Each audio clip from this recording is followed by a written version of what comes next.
శివమహాపురాణంలో కోటి రుద్ర సంహితలో 18th chapter. ఇక్కడ ఓంకారేశ్వర జ్యోతిర్లింగం యొక్క ప్రాదుర్భావం గురించి అలాగే దాని యొక్క మాహత్య వర్ణన అన్నది చెప్పబడింది.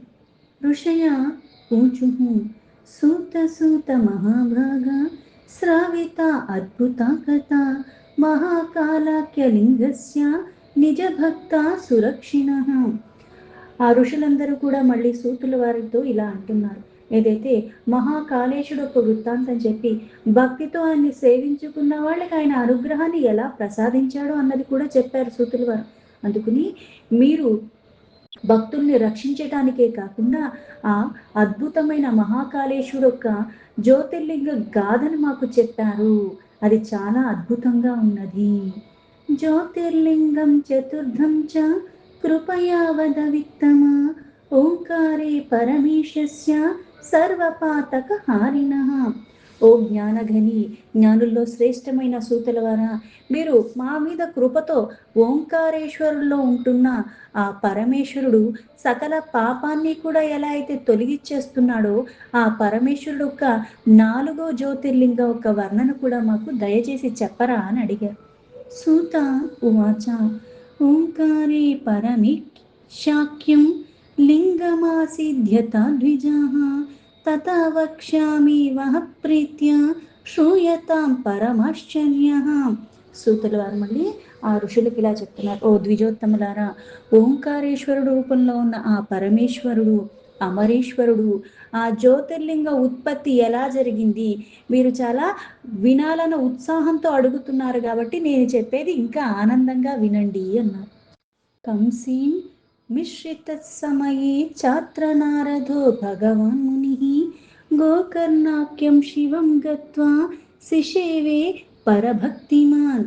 ఒకానొక సమయంలో మహాభక్తుల్లో కూడా సంపన్నంగా ఉన్నవాడు భగవంతుడొక్క నామాన్నే ఎల్లవేళలా జపిస్తున్న నారదముని గోకర్ణేశ్వరు అక్కడ పరమేశ్వరుడికి సమీపంగా వెళ్ళి చాలా భక్తిభావంతో ఆయన అక్కడ సేవించుకుంటూ ఉన్నాడు నారదముని.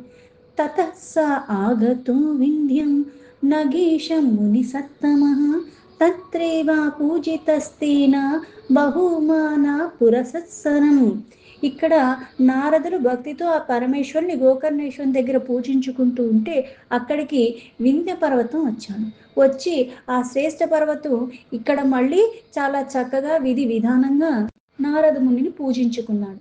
మయి సర్వం విద్యతే చ నాన్యూనం హి కదాచన ఇతి భావం సమస్తాయ సంస్థితో నారదగ్రతః.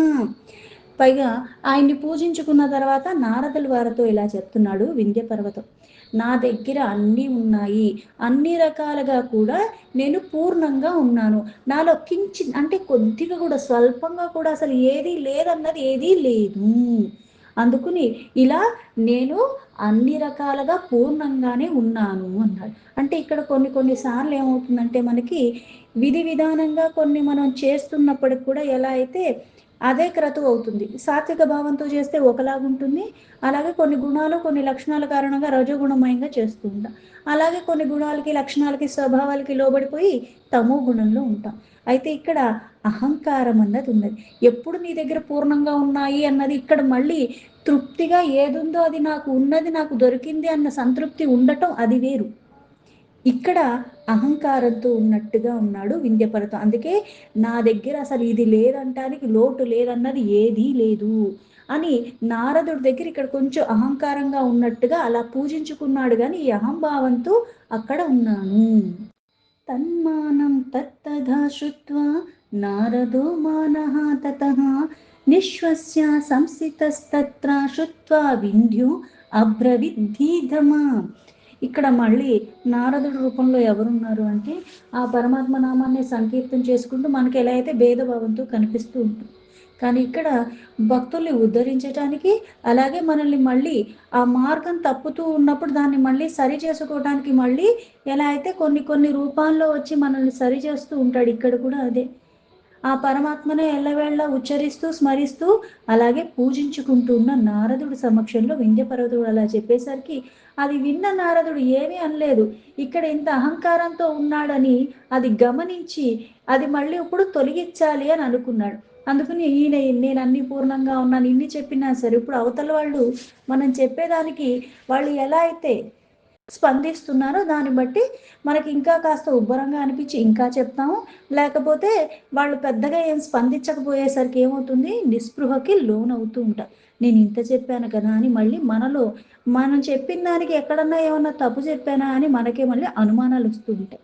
ఇక్కడ కూడా నారదుడు అహంకారం తొలగించాలన్న ప్రయత్నంలో ఏం చేశాడంటే ఏమీ అనకుండా ఒక నిట్టూర్పు విడిచాడంతే. అలా మళ్ళీ వింధ్యతో ఇలా నిట్టూర్పు విడిచి ఉండేసరికి మళ్ళీ వింధ్య పర్వతం మాట్లాడటం మొదలుపెట్టాడు. ఎందుకు? అహంకారంతో ఉన్నాడు. నేను నా దగ్గర అన్నీ ఉన్నాయని చెప్తే మళ్ళీ ఇలా నిట్టూర్పు ఎందుకు తెలుస్తున్నాడు అని. వింధ్య ఉవాచ కిం న్యూయం చాత్మయా దృష్టం మయి నిశ్వాస కారణం తచ్చుత్వా నారదో వాక్యమబ్రవిత్సా మహాముని. ఆ వింధ్య పర్వతం మళ్ళీ నారదుడితో ఇలా చెప్తున్నా, ఓ దేవర్షి, ఇప్పుడు నేను ఏం చెప్పానని పైగా నా దగ్గర ఏం తక్కువ ఉందని ఇలా మీరు నిట్టూర్పులు వదులుతున్నారు. పైగా ఇలా ఎందుకు అంటే ఏదో నా దగ్గర ఏదో ఇంకా కొంచెం ఏదో తక్కువ ఉంది అన్నట్టుగా మీరు అలాగా బాధతో చూస్తున్నట్టుగా చూసి నిట్టూర్పులు విడిచిపెట్టాను అని నారద మునిని మళ్ళీ అడిగాడు. నారద ఉవాచ విద్యతే త్వయి సర్వం హి మేరురుచ్యతరః పునః దేవేశవపి విభాగో అస్య నాతవాస్తి కథాచన. నారదుల వారు మళ్ళీ ఆ వింధ్య పర్వతం చెప్పారు, ఓ వింధ్య, అవును, నువ్వు అన్ని రకాలుగా పూర్ణంగానే ఉన్నావు. అయితే సుమేరు ఏదైతే ఉన్నదో అది నీకన్నా ఎత్తుగా ఉన్నది. దాంతో సమానం అయితే నువ్వు ఎప్పటికీ అవ్వలేవు.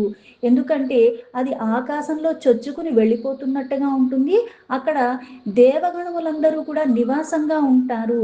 నీ దగ్గర ఎప్పుడు దేవగణములు నివాసంగా ఉండరు కదా.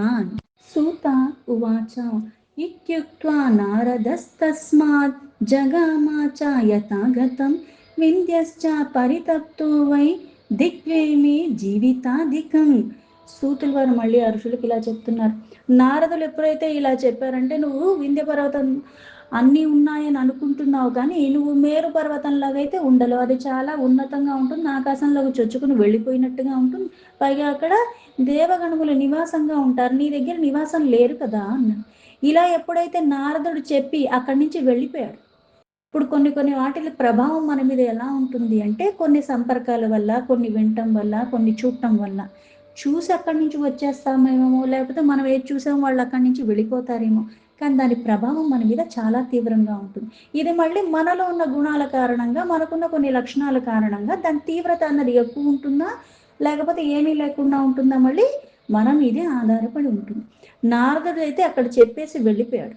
ఇప్పుడు విచారంలో పడిపోయాడు వింధ్యాచలుడు. విచారంలో పడి దుఃఖానికి లోబడిపోయాడు. విశ్వేశ్వరం తథా శంభుర్మారాధ్య చాతమాప్యహం ఇతి నిశ్చిత్య మనస శంకరం శరణం గతః. అంటే నిజంగా నాకు ఏదో లోటున్నది, నా మీద నాకే ఇక్కడ ధిక్కారం. అంటే ఏంటి అంటే నా ఏదో లోపం ఉంది, నాలో అన్నీ పూర్ణంగా ఉన్నాయని నేను అనుకున్నాను కానీ నాకు ఇది తెలియలేదే. అంటే నా దగ్గర ఎవరు నివాసం దేవగణములు ఉండట్లేదు. అందుకని ఆ పరమేశ్వరుణ్ణే, విశ్వానికే మూలమైన వాడిని, ఆ ఈశ్వరుణ్ణే నేను ఆరాధన చేస్తాను, తీవ్రమైన తపస్సు చేస్తాను. అప్పుడు నేను ఏదైతే అడుగుతానో ఆయన్నే పూర్ణంగా శరణాగతి శరణం వేడుకున్న కారణంగా కోరిక అన్నవి ఏవైతే ఉన్నాయో అవన్నీ నాకు లభిస్తాయి, ఆయన్నే ఆశ్రయించాలి అనుకున్నాడు. జగామా తత్ర సుప్రీత్య ఓంకారో యత్ర వైస్వయం చకార చ పునస్తత్ర శివమూర్తిం చ పార్థివిం.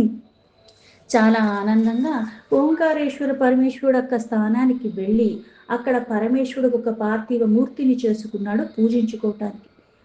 ఆరాధ్యా చ తథా శంభుం షణ్మాసం చ నిరంతరం నాచచాల తపస్థాన శివ ధ్యాన పరాయణ. ఇక్కడ మూర్తిని చేసుకోవటమే కాకుండా ఎంత దృఢమైన భక్తితో ఉన్నాడంటే నిరంతరము 6 నెలల పాటు కూడా ఆ శివ ధ్యానంలోనే ఆరాధనలోనే ఉండిపోయాడు. కానీ ఆ తపస్థలాన్ని నుంచి కొద్దిగా కూడా చంచలత్వానికి లోబడలేదు, వికారాలకి తావు లేకుండా అక్కడ చలించకుండా అలానే ఉండిపోయాడు నిశ్చలగా. ఏవం వింధ్యతపో దృష్ట్వా ప్రసన్నః పార్వతీపతిః స్వరూపం దర్శయామాస దుర్లభం యోగినామపి.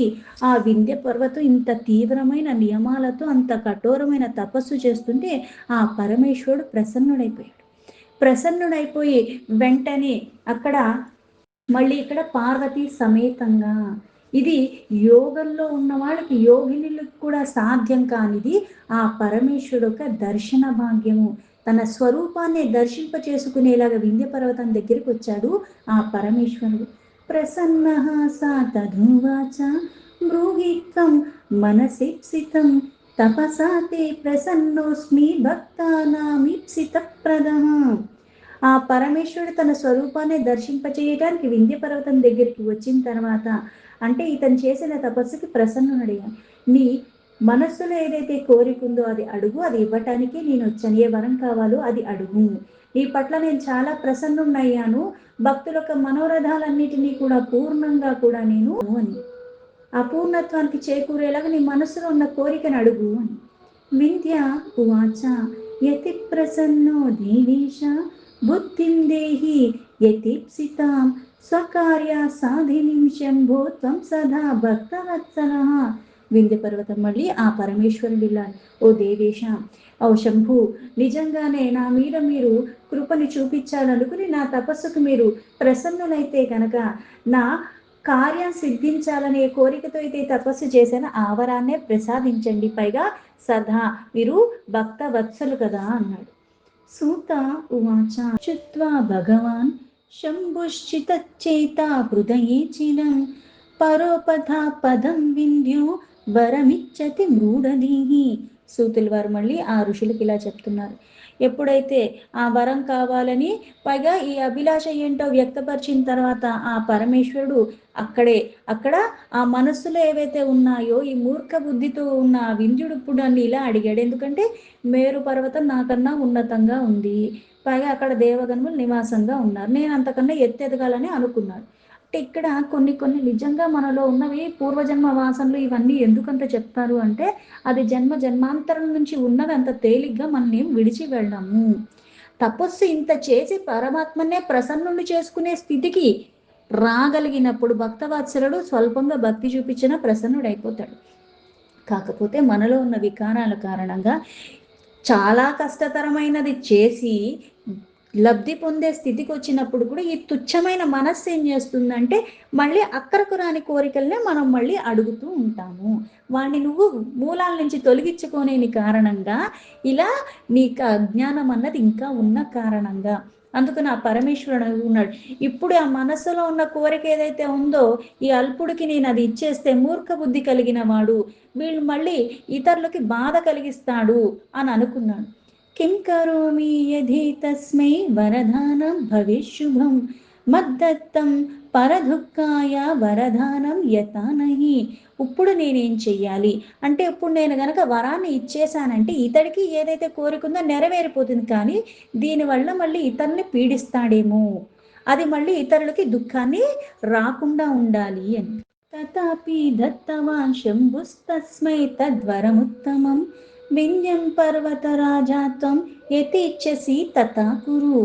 ఇలా అనుకున్నాడంటే ఇక్కడ నిజంగా పరమాత్మ సర్వానికి మూలమైన వాడు నీకేదన్నా ఇచ్చేటప్పుడు పైగా దీనివల్ల నువ్వు ఎవరికో ఏదో చేసేస్తావు, ఇంకోటి ఏదో చేసేస్తావు అంటే ఇవ్వటం చేతనైన వాడికి తీయటానికి ఎంతసేపు పడుతుంది? ఇప్పుడు నీకు ఈ వరం కావాలంటే నువ్వు 6 నెలలు ఇంత తీవ్రమైన తపస్సు చేస్తే కానీ అది నీకు లభించలేదు. 1/2 నిమిషం కూడా అక్కర్లేదు తొలగించాలనుకున్నప్పుడు. నీకు ఇచ్చిన దాన్నే కాదు నిన్ను కూడా తీసి పాడేస్తాడు.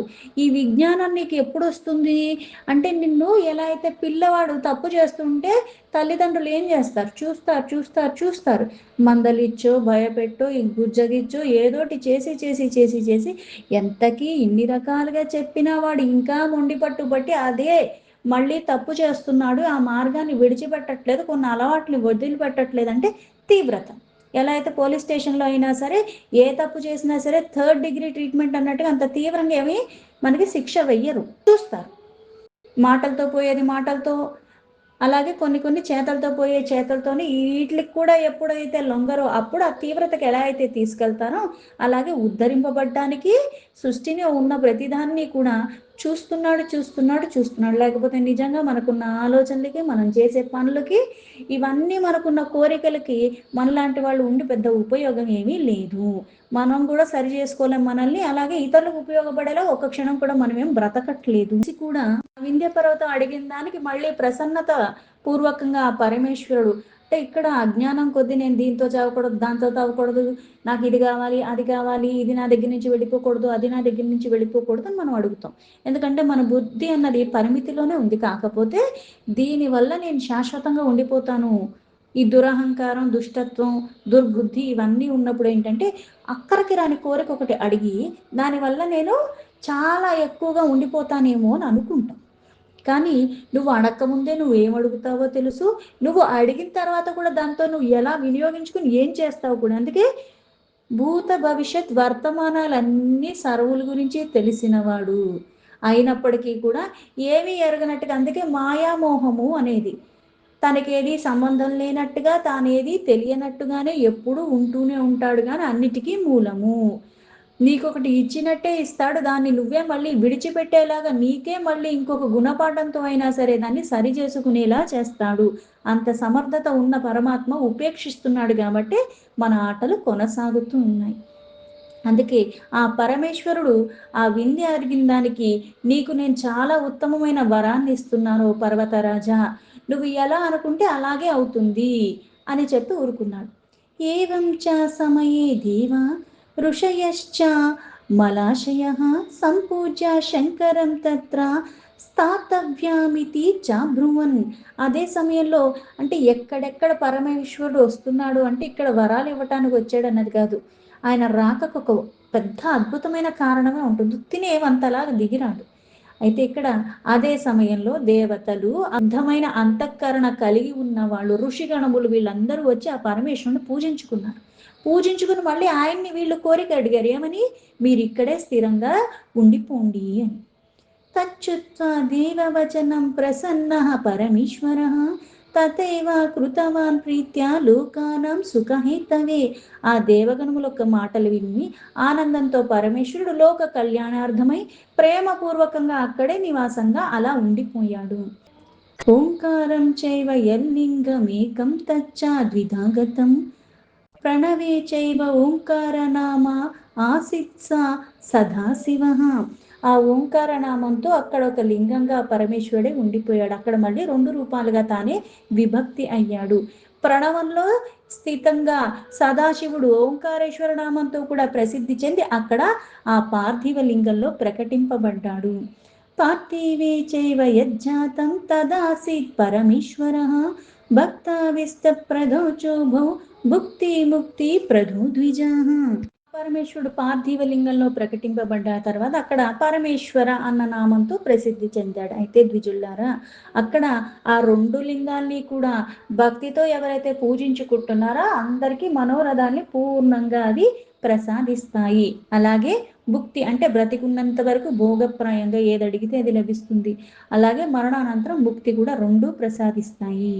తత్పూజాం చ తదా చక్రుర్దేవాశ్చ ఋషయస్తథా ప్రాపుర్వారాననేకశ్చ సంతోష్య వృషభధ్వజం. అక్కడ దేవతలు, ఋషులు వాళ్ళందరూ కూడా ఆయన్ని పూజించుకున్న తర్వాత వృషభ వాహనారూఢుడైన ఆ పరమేశ్వరుడు ఆనందంగా వాళ్ళందరికీ కూడా ఎన్నో రకాల వరాలన్నీ కూడా ఇచ్చేశాడు. స్వస్వాస్థానం యయుర్దేవ వింధ్యోపి ముదితో అధికం కార్యం సాధిత బాణస్వీయం పరితాపం జహూద్విజాహ. దీని తర్వాత దేవతలు వాళ్ళ వాళ్ళ స్థానాలకి, ఋషులు వీళ్ళందరూ వెళ్ళిపోయారు. అయితే ఇక్కడ వింధ్య కూడా చాలా ఆనందంగా తన కార్యం సిద్ధిచ్చేస్తుంది, ఆ దుఃఖాలన్నీ తొలగిపోయినాయి అని కూడా ఆనందంగా తను ఉన్నాడు. ఏవం పూజయే శంభుం మాతృగర్భం వసేనహి యద్విష్టం ఫలం తచ్చ ప్రాప్నుయాన్నాత్ర సంశయ. ఓ ద్విజులారా, ఈ ప్రకారంగా ఆ పరమేశ్వరుని పూజ ఎవరైతే చేసుకుంటున్నారో, అంటే ఇక్కడ ఈ పూజించుకోవటం వల్ల ఏమవుతుందంటే మళ్ళీ మాతృగర్భంలో మళ్ళీ రారు, అంటే ఆ నివాసం నీకు రాదు అంటే అర్థం ఏంటంటే ఈ జనన మరణాలతో ఉన్న ఈ కాలచక్రాన్ని నువ్వు దాటేస్తున్నావు, మళ్ళీ అందులో పడవు, అందుకని మళ్ళీ గర్భస్థ ఆ అవస్థ నువ్వు భరించాల్సిన పని రాదు, పైగా సకల అభిష్టాలన్నీ కూడా నెరవేరిపోతాయి అని చెప్పాడు. అందులో ఎటువంటి అనుమానం లేదు. సూత ఉవాచ ఎత్తత్తే సర్వమాఖ్యాతమోకార ప్రభమే ఫలం అతః పరం ప్రవక్ష్యామి కేదారం లింగముత్తమం. సూతుల వారు మళ్ళీ ఆ ఋషిగణములకి ఈ ప్రకారంగా చెప్తున్నారు. ఈ ఓంకారేశ్వర అన్న లింగ ఉద్భవన గురించి, సంపూర్ణ మహత్యం గురించి మీ అందరికీ నేను ఇప్పుడు చెప్పాను. అయితే దీని తర్వాత కేదారేశ్వర నామం అన్న శ్రేష్ఠ జ్యోతిర్లింగం ఒక వర్ణన మీకు చేస్తాను అని చెప్పాను సూతుల వారు. దీంతో శివ మహాపురాణంలో కోటి రుద్ర సంహితలో 18th చాప్టర్ సంపూర్ణం.